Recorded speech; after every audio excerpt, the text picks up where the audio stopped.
everyone, Megan here. And Helena from Emerge Mentoring. This week's Emerge tip was a question brought to us by one of you, and you asked, how do we keep our focus on multiple things, or do we really try and focus on one specific project or launch at a time?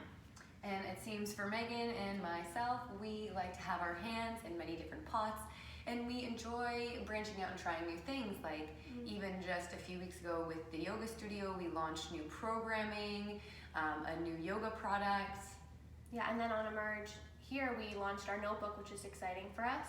And we're kind of a jack and Jill of all trades, so we find it really inspiring and exciting to be working on multiple things at once and to also have different team members attached to those things, because it's nice to have their perspectives. Yeah, so working in different group settings on different products, you sort of feed off their creativity, and sometimes you can gather ideas from those other areas or aspects of your life and bring them into the project that you're currently working on. So, and I think it's important to know what kind of person you are when it comes to productive work. So for us, we are the Jack and Jill. We like to have multiple things, but you might be more specific and like to have it like to be just focused on one thing. It might be too overwhelming to have all those things happening, and that's totally okay. And you just need to know that you're allowed to be the type of person who needs just nurture and let one specific thing grow to fruition.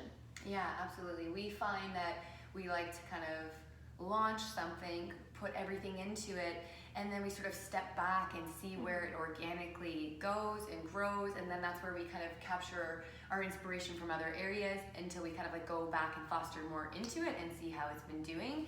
But in just like knowing your personality, we thrive off that. It makes us feel really excited. It makes something, you look forward to something every single week. But if you find it's having the opposite effect, like you're feeling like a little bit overwhelmed by it, yeah, then maybe it's just really nurturing that one thing. Yeah, and I think with any big project, you're probably going to hit obstacles or things that don't feel right or don't sit right, and it can be really hard to put so much pressure and time into something when it's not working. And there is a benefit to step back and to maybe work on something else and let, like Helena said, just let it simmer. And then you might learn new skills or hear someone say something or watch a training. And then when you go back to that project, you're like, oh, I can see where I can creatively solve it in this way or fix this if I make this tweak. So that's been a really big benefit for us, is when something's not feeling right, stepping away and then coming back, and we always do find some sort of solution that sits better with us. Yeah, and I always also think that we have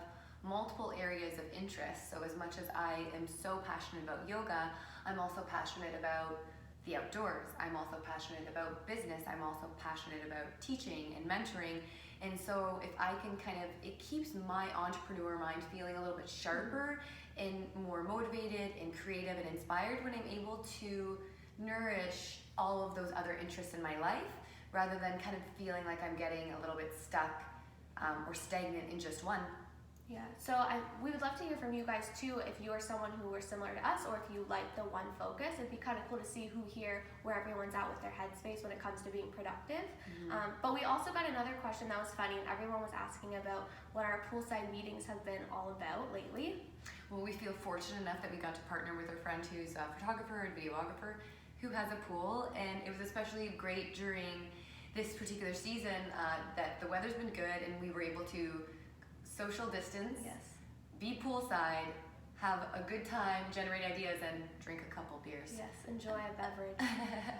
Just one or two. So the poolside meetings were all about the IFF Discover, the Ontario Yoga Tour that we're working and collaborating on right now. It's awesome. So if you want to know maybe a little bit more about the IFF Discovers, our last IGTV, we shared a bit about how we brought Helena's great idea to life. So if you're looking for some inspiration, it might be a great video to watch and see what kind of ideas spark for you. Yeah, so have a great day and reach out to us. We want to know who likes to nourish one and who's kind of like us and likes to be all over the place. Yeah. So have a great day.